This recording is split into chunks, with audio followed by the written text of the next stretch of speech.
Cash those fucking tickets, baby. Brooks Koepka winning us all the money. All the fucking money. Yeah, a lot of money there. A lot of money, including the first round leader, too. Bryson top 5, 20-1. Dude, what a week. What a week. What a week for our guys. Well, actually, you know what? Brooks isn't really your guy. Brooks is my guy. Yeah, he's your guy.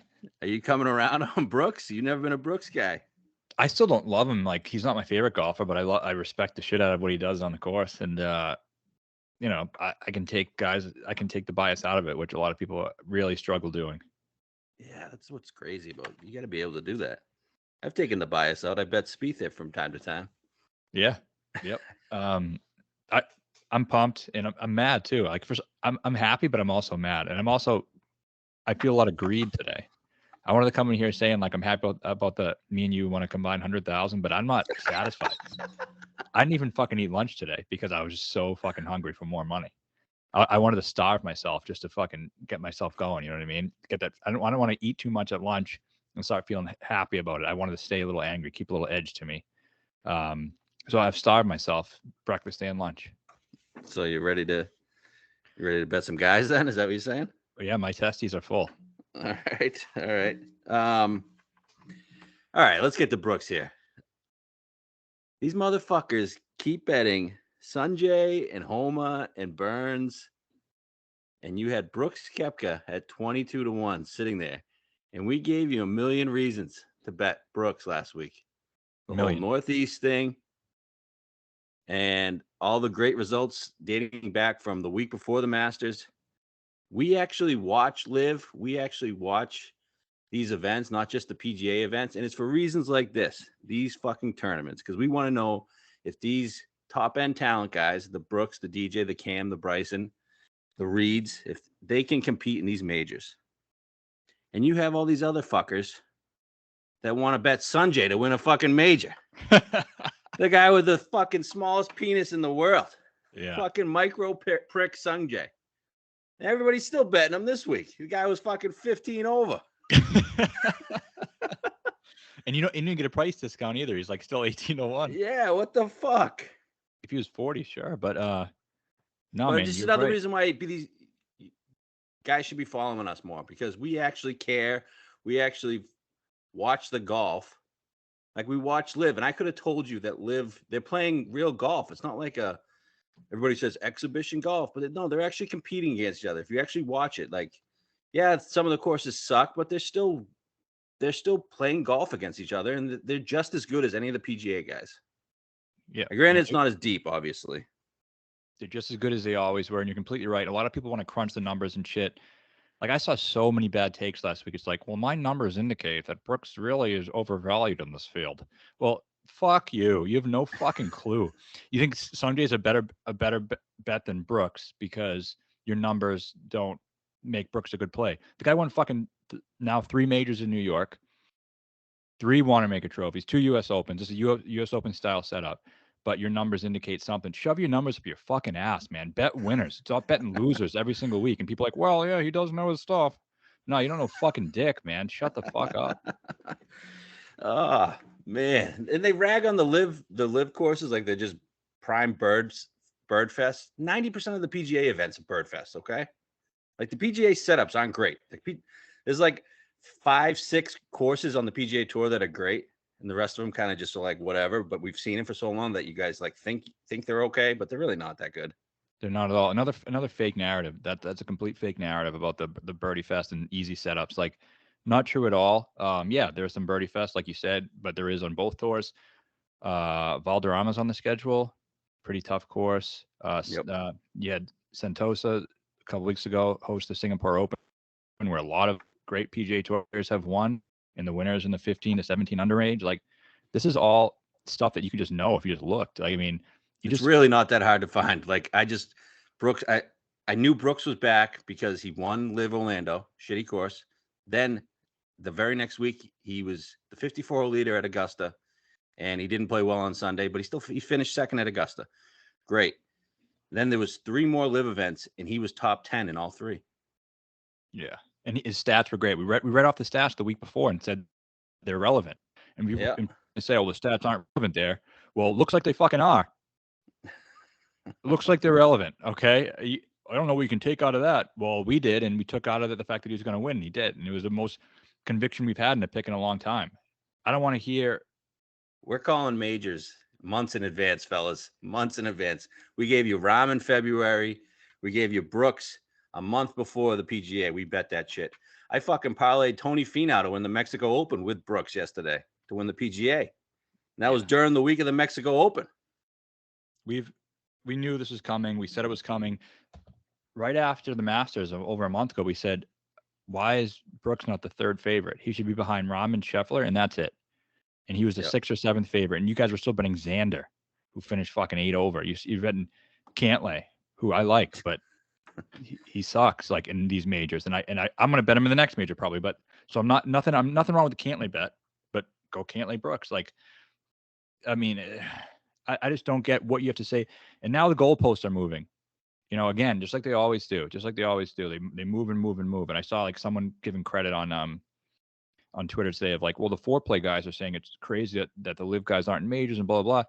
These guys were shitting on live for a year straight. And now that Brooks won a major, they're like, well, actually, live isn't that bad and they probably should be in all the majors. Like, yeah, no fucking shit, man. No fucking shit. The house burned down an hour ago and you're going to grab the fire extinguisher. It's over, man. You already were wrong about this. You can't go back and change it. I like that analogy. And people want to say, well, yeah, those guys are really coming around. Like, fuck them, man. And how, you know how much abuse I suffered for a year for just literally saying, I don't really watch live, but I'm just saying, I know these players are the same. I don't care Matty what. Matty live bots. and people just get to like move on with their lives like they never said that shit. And now they're trying to change what they said, like in retrospect. And I'm not accepting it. I want heads on spikes. Turn in your fucking car. Delete your Twitter account. If you said Brooks could never win a major and he's sold out and he's going to live because he knows he's done, he's toast, these guys can never compete in a major, delete your fucking account. That's it. I demand you delete your account. I mean, it's been 2 majors in a row. We've had how many golfers in the top 5 of both the majors? We had 3 at the Masters and we had 2 at the PGA. Yep. I think there was at least 6 or 7 of them in the top 20 at the PGA too. Yeah. Yeah. So I don't know. I don't really want to go any more into the live PGA shit because it gets tiresome. But if you didn't think Brooks Koepka could win a fucking the PGA in the state of New York, you're just a fucking idiot. Like, seriously, you're an idiot. Yep. Yeah, truly an idiot, not just like joking around type, like a real one. And last thing I want to say, there's a narrative that's going out now. It's like, well, the live player didn't win a major, Brooks won a major, and we just want to talk about that. Like, nothing to do. Live did nothing to make him who he is. Okay, you can't say that and then last year say anyone who goes to live is going to lose a competitive edge. They're not going to be able to compete in majors. They're going to get rusty. They can't compete against the best in the world. And then say when he wins, well, it's nothing to do with live. Then how come he sucked for 2 years leading up to his move to live and now he's good again? So how could that have happened if live had nothing to do with it, or the schedule of live, or the way he could prepare? All those things are a factor in him being in live. I'm not saying live won the PGA Championship, but you can't play both sides of the fence like people are trying to do. Yeah, live is perfect for Brooks. Yeah, it is perfect for Brooks. It's just warm-ups, just tune-ups.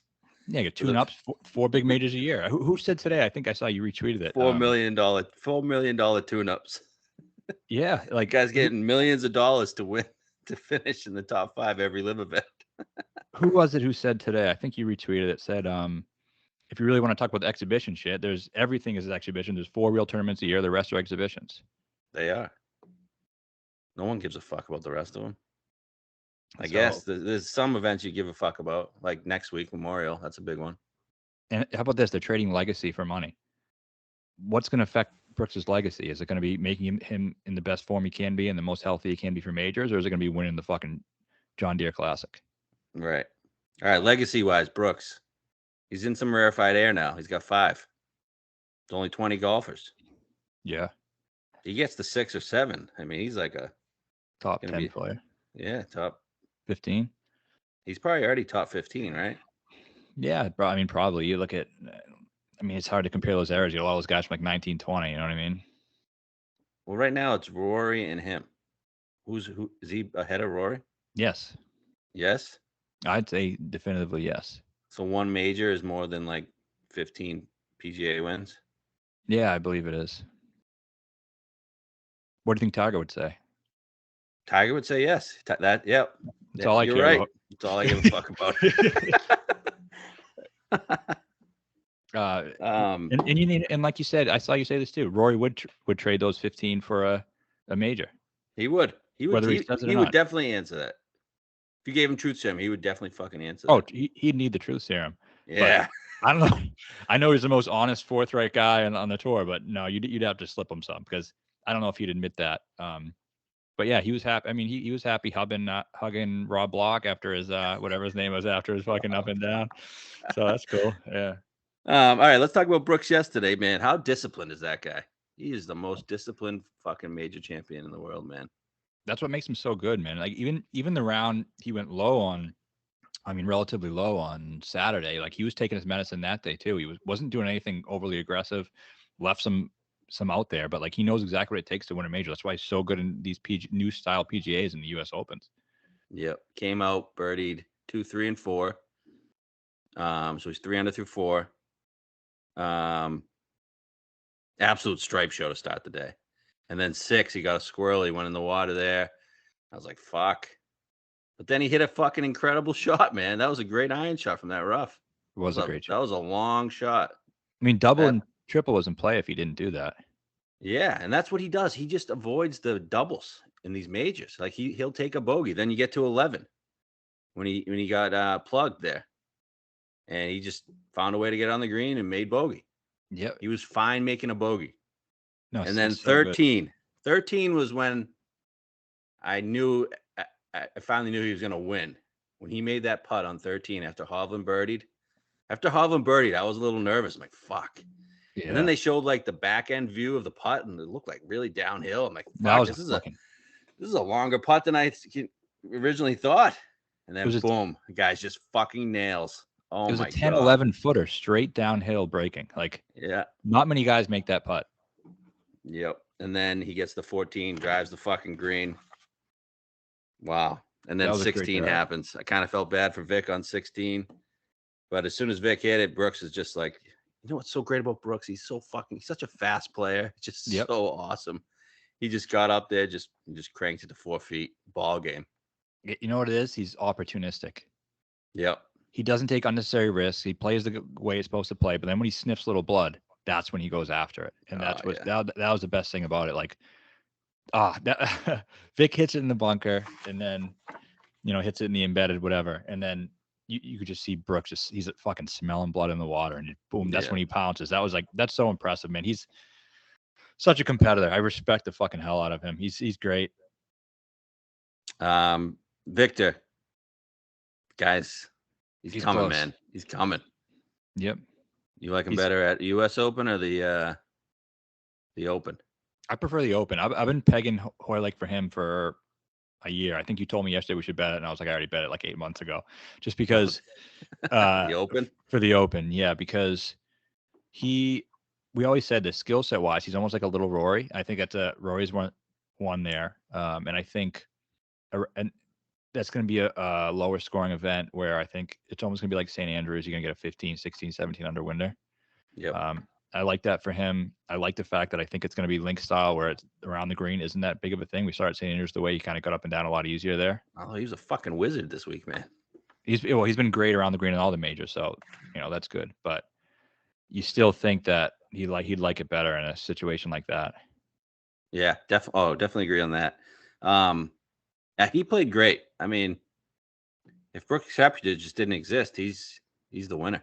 No, there were 3 or 4 moments where it was like, last year, Vic doesn't do that way. Yeah. And it was great to see. We're the biggest Vic fans ever. I mean, I'm on record as a crazy take. People got really pissed about it, but I think he can still have a better career than Scotty. They both have 12, 13 good years left in him. Like, there's no reason why he can't surpass. He was more raw and Scotty was more refined, but I think his ceiling, man, is fucking high. And Scotty's is too, but these things come in waves. Scotty, fucking fuckface.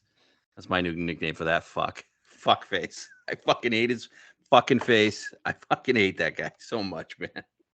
I never root for anyone to fail more. And I don't want him around in these tournaments.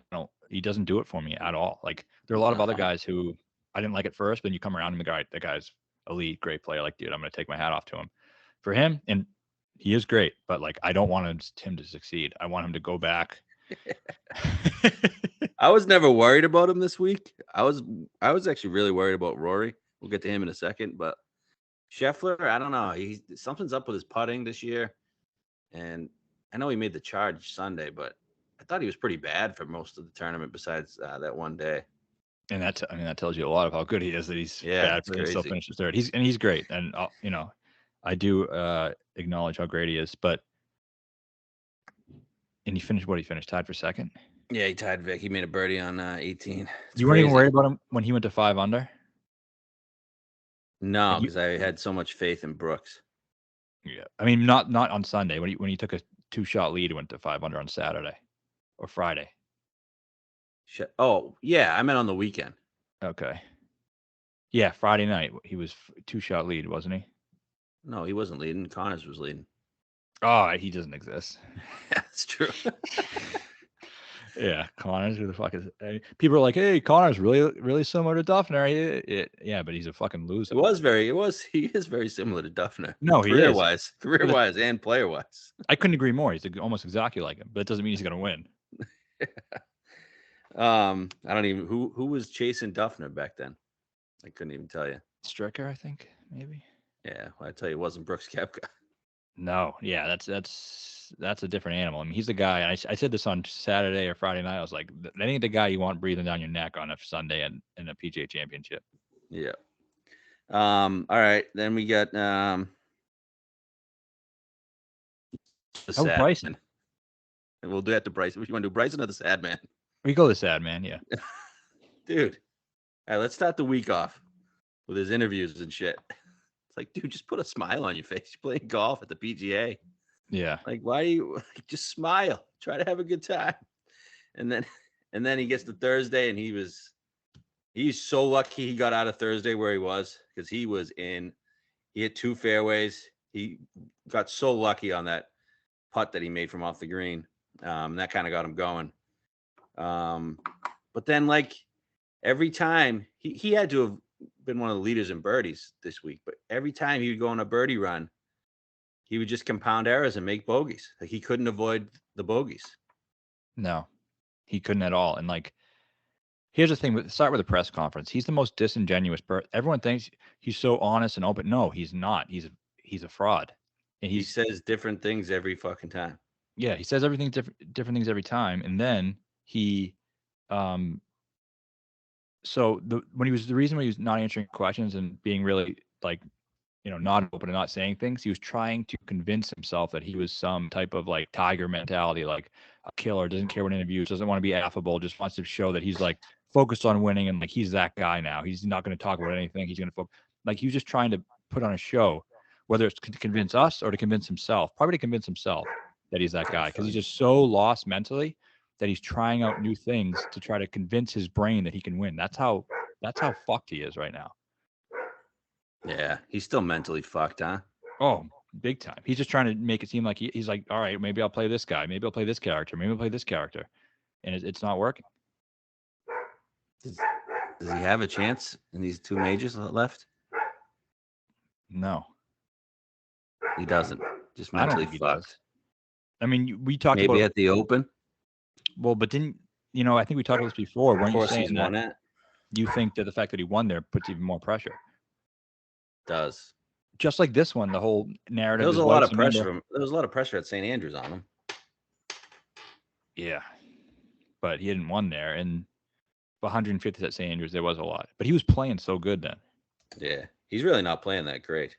He hasn't been playing great all year. I know people were saying going into it he was playing great. He really wasn't. No. He didn't even play that good. He just, I don't know how he got to where he was, but like, he didn't hit any fairways at all. No, he didn't. And he would get lucky out of the rough. Like, he was sticking some shots out of the rough to like 6-7 feet, catching some good lies. And yeah, I mean, it's dire, man. It's dire for him. He could tell you, what did he say? He could retire today and he'd